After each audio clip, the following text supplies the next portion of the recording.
کہو میں اللہ پر ایمان لایا پھر اس پر استقامت اختیار کرو۔ حدیث نمبر 21۔ ابو عمر یا ابو عمرہ سفیان بن عبداللہ رضی اللہ عنہ سے روایت ہے، میں نے رسول اللہ صلی اللہ علیہ وسلم سے عرض کیا، مجھے اسلام کے بارے میں ایک ایسی بات بتا دے جس کے بعد مجھے کسی سے مزید پوچھنے کی ضرورت نہ ہو۔ تو رسول اللہ صلی اللہ علیہ وسلم نے فرمایا، کہہ میں اللہ پر ایمان لایا اور پھر اس پر استقامت اختیار کر۔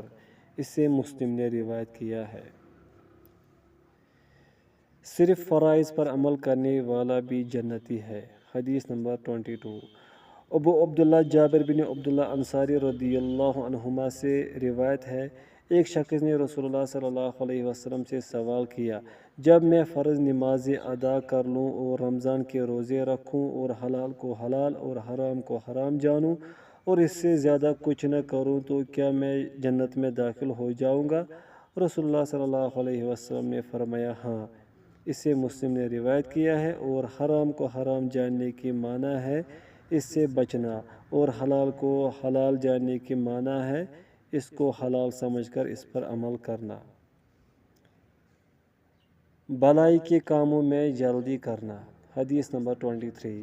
ابو مالک حارث بن عاصم الاشعری رضی اللہ عنہ سے روایت ہے کہ رسول اللہ صلی اللہ علیہ وسلم نے فرمایا، پاکیزگی نصف ایمان ہے اور الحمدللہ کہنا میزان کو بھر دیتا ہے اور سبحان اللہ والحمدللہ کہنا ترازو کے پلڑے کو جو آسمان اور زمین کے درمیان ہے بھر دیتا ہے، اور نماز نور ہے اور صدقہ برہان ہے اور صبر روشنی ہے اور قرآن کریم تمہارے حق میں یا تمہارے خلاف حجت ہے۔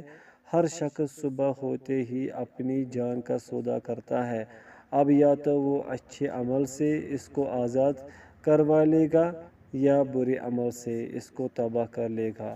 اسے مسلم نے روایت کیا ہے۔ ظلم حرام ہے۔ حدیث نمبر 24۔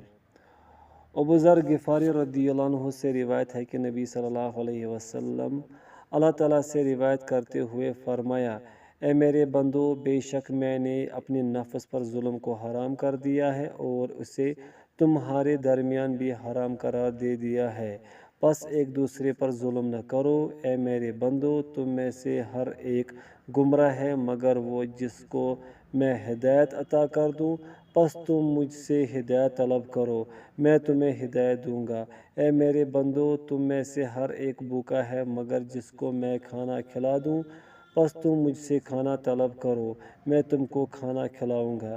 اے میرے بندو، تم میں سے ہر ایک ننگا ہے مگر جس کو میں کپڑے پہنا دوں، تم مجھ سے لباس طلب کرو، میں تم کو کپڑے پہناؤں گا۔ اے میرے بندو، تم رات دن غلطیاں کرنے والے ہو اور میں تمہارے سب گناہ معاف کرنے والا ہوں، پس مجھ سے بخشش طلب کرو، میں تم کو معاف کر دوں گا۔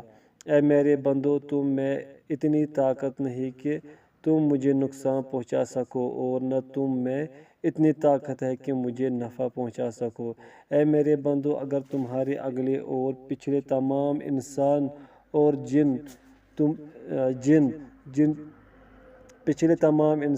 جن تم میں سے پرہیزگار ترین شخص کے دل جیسے ہو جائے تو وہ میری مملکت میں کچھ بھی اضافہ نہیں کر سکتے۔ اے میرے بندو، اگر تمہارے اگلے اور پچھلے تمام انسان اور جن ایک فاسق و فاجر ترین شخص کے دل کی طرح ہو جائے تو وہ میری مملکت میں کوئی کمی نہیں کر سکتے۔ اے میرے بندو، اگر تمہارے اگلے اور پچھلے تمام انسان اور جن ایک میدان میں جمع ہو جائے اور مجھ سے سوال کرے اور میں ہر ایک کو اس کے سوال کے مطابق موافق عطا کر دوں تو میرے خزانوں میں کسی قسم کی کمی نہیں ہوگی مگر جس طرح سوئی کو سمندر میں ڈبونے سے اس سمندر کے پانی میں کمی آتی ہے۔ اے میرے بندو، یہ صرف تمہارے اعمال ہی ہیں جنہیں میں تمہارے لیے گن لیتا ہوں، پھر تم کو ان پر پورا پورا بدلہ دوں گا۔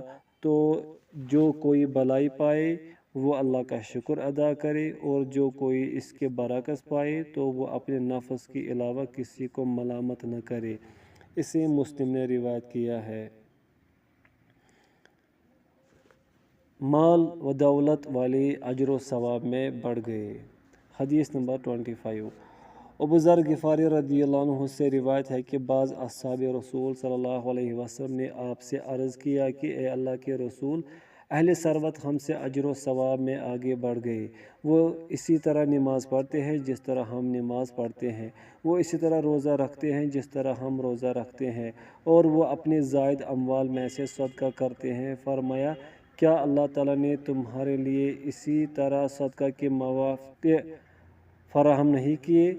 تمہارے لیے ہر دفعہ سبحان اللہ کہنا صدقہ ہے، اور ہر دفعہ اللہ اکبر کہنا صدقہ ہے، اور ہر بار الحمدللہ کہنا صدقہ ہے، ہر بار لا الہ الا اللہ کہنا صدقہ ہے، نیکی کا حکم دینا صدقہ ہے، اور برائی سے روکنا صدقہ ہے، اور تم میں سے ایک شخص کے لیے اپنی بیوی سے جمع کرنے میں صدقہ ہے۔ صحابہ نے عرض کیا، اے اللہ کے رسول، ہم میں سے کوئی اپنی شہوت پوری کرتا ہے تو کیا اس پر بھی اسے اجر ملتا ہے؟ رسول اللہ صلی اللہ علیہ وسلم نے فرمایا، کیا تم دیکھتے نہیں کہ اگر وہ اپنی شہوت حرام طریقے سے پوری کرے تو اس پر گناہ کا بوجھ ہوگا یا نہیں؟ تو اسی طرح اگر وہ حلال طریقے سے شہوت پوری کرتا ہے تو اس میں اس کے لیے اجر ہے۔ اسے مسلم نے روایت کیا ہے۔ آدمی کے ہر جوڑ پر صدقہ واجب ہے۔ حدیث نمبر 26۔ ابو ہریرہ رضی اللہ عنہ سے روایت ہے کہ رسول اللہ صلی اللہ علیہ وسلم نے فرمایا، آدمی کے ہر جوڑ پر صدقہ واجب ہے، ہر وہ دن جس میں سورج طلوع ہوتا ہے۔ آپ دو فریقوں کے درمیان عدل کرے تو یہ صدقہ ہے، اور آپ کسی آدمی کو سواری پر سوار ہونے میں مدد دے یا اس کا سامان سواری پر رکھوا دے تو یہ صدقہ ہے، اور اچھی بات کہنا صدقہ ہے، اور نماز کے لیے جاتے وقت ہر قدم جو آپ اٹھاتے ہیں یہ صدقہ ہے، اور آپ راستے سے کوئی تکلیف دہ شے ہٹا دے تو یہ صدقہ ہے۔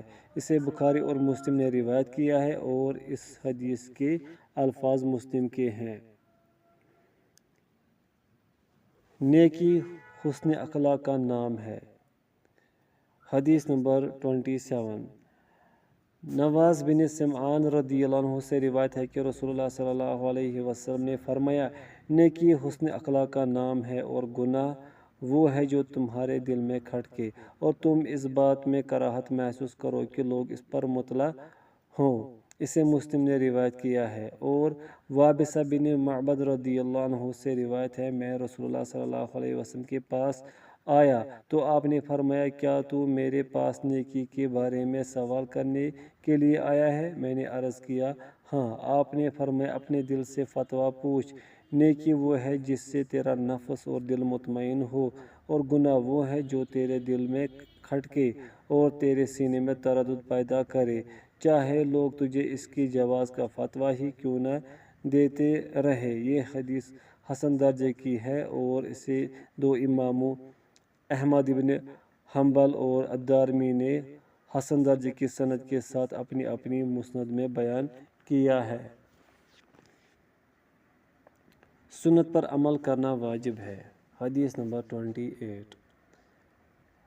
ابو نجیح الارباز بن ساریہ رضی اللہ عنہ سے روایت ہے، کہا رسول اللہ صلی اللہ علیہ وسلم نے ایک روز ہمیں اپنی ایسی نصیحت فرمائی جس سے ہمارے دل دہل گئے اور آنکھیں بھیگ گئی۔ ہم نے عرض کیا، اے اللہ کے رسول صلی اللہ علیہ وسلم، آپ کی نصیحت کسی الوداع ہونے والے شخص کی نصیحت معلوم ہوتی ہے، لہٰذا ہمیں وصیت کیجیے۔ آپ نے فرمایا، میں آپ کو اللہ عز و جل کا تقوی اختیار کرنے کی وصیت کرتا ہوں، اور سمع و طاعت کی وصیت کرتا ہوں، اگرچہ تمہارے اوپر کوئی غلام ہی امیر بن جائے۔ تم میں سے جو لمبی عمر پائے گا وہ بہت سے اختلافات دیکھے گا، لہٰذا تم پر میری سنت اور ہدایت یافتہ خلفائے راشدین کی سنت پر عمل کرنا واجب ہے۔ اس سنت کو اپنے دھاڑوں کے ساتھ مضبوطی سے پکڑے رہنا، خبردار دین میں نئے کاموں سے بچ کر رہنا، اس لیے کہ ہر بدعت گمراہی ہے۔ اسے ابو داؤد اور ترمذی نے روایت کیا، اور ترمذی نے کہا یہ حدیث حسن صحیح ہے۔ جنت میں داخلے والے کا کام۔ حدیث نمبر 29۔ معاذ بن جبل رضی اللہ عنہ سے روایت ہے کہ میں نے رسول اللہ صلی اللہ علیہ وسلم سے عرض کیا، آپ مجھے ایسا عمل بتائے جو مجھے جنت میں داخل کر دے اور جہنم سے دور کر دے۔ رسول اللہ صلی اللہ علیہ وسلم نے فرمایا، بے شک تم نے بہت عظیم امر کے بارے میں سوال کیا ہے، وہ اس کے لیے آسان ہے جس کے لیے اللہ تعالیٰ اسے آسان کر دے۔ اللہ کی عبادت کر اور اس کے ساتھ کسی چیز کو شریک نہ ٹھہرا، نماز قائم کر، زکوٰۃ ادا کر، رمضان کے روزے رکھ اور بیت اللہ کا حج کر۔ پھر فرمایا، کیا میں تمہیں خیر کے دروازوں سے مطلع نہ کروں؟ روزہ ڈال ہے اور صدقہ گناہوں کو اس طرح مٹا ڈالتا ہے جس طرح پانی آگ کو، اور رات کے وقت آدمی کی نماز۔ پھر یہ آیت کریمہ تلاوت فرمائی، ان کے پہلو بستروں سے جدا ہوتے ہیں، یہاں تک کہ آیت کے آخر تک پہنچ گئے۔ پھر فرمایا، کیا میں تم کو کام کے سر، عمود اور بلند کوہان کے بارے میں نہ بتاؤں؟ میں نے عرض کیا، ہاں اے اللہ کے رسول۔ آپ نے فرمایا، اسلام سارے معاملے کا سر ہے، اور اس کا عمود نماز ہے، اور اس کی بلند کوہان جہاد ہے۔ پھر فرمایا، کیا میں تم کو ایسی چیز نہ بتا دوں جو ان سب کو قابو میں رکھنے والی ہے؟ میں نے کہا، ہاں اے اللہ کے رسول۔ آپ نے اپنی زبان پکڑی اور فرمایا، اس کو قابو میں رکھ۔ میں نے کہا، اے نبی اللہ، ہم اس زبان سے جو کچھ بولتے ہیں کیا اس پر مواخذہ ہوگا؟ فرمایا، تیری ماں تجھے گم پائے۔ کیا زبان کی کمائی کے سوا کوئی اور چیز لوگوں کو منہ کے بل یا ناک کے بل جہنم میں گراتی ہے؟ اسے ترمذی نے روایت کیا ہے۔ امام ترمذی نے کہا، یہ حدیث حسن صحیح ہے۔ ایک مسلمان پر اللہ تعالیٰ کے حقوق۔ حدیث نمبر 30۔ ابو ثعلبہ الخشنی جرثوم بن ناشر رضی اللہ عنہ سے روایت ہے کہ رسول اللہ صلی اللہ علیہ وسلم نے فرمایا، بے شک اللہ تعالیٰ نے فرائض کو لازم قرار دے دیا ہے، تم انہیں ضائع نہ کرو، اور حدود کا تعین کر دیا ہے، تم ان سے آگے نہ بڑھو، اور بعض اشیاء کو حرام کر دیا گیا ہے، پس ان احکام کی بے حرمتی نہ کرو، اور بعض اشیاء کے بارے میں بول کر نہیں بلکہ اپنی رحمت سے سکوت فرما لیا ہے، پس ان کے بارے میں قرید سے کام نہ لو۔ یہ حدیث حسن ہے اور اسے دارقطنی اور دوسروں نے روایت کیا ہے۔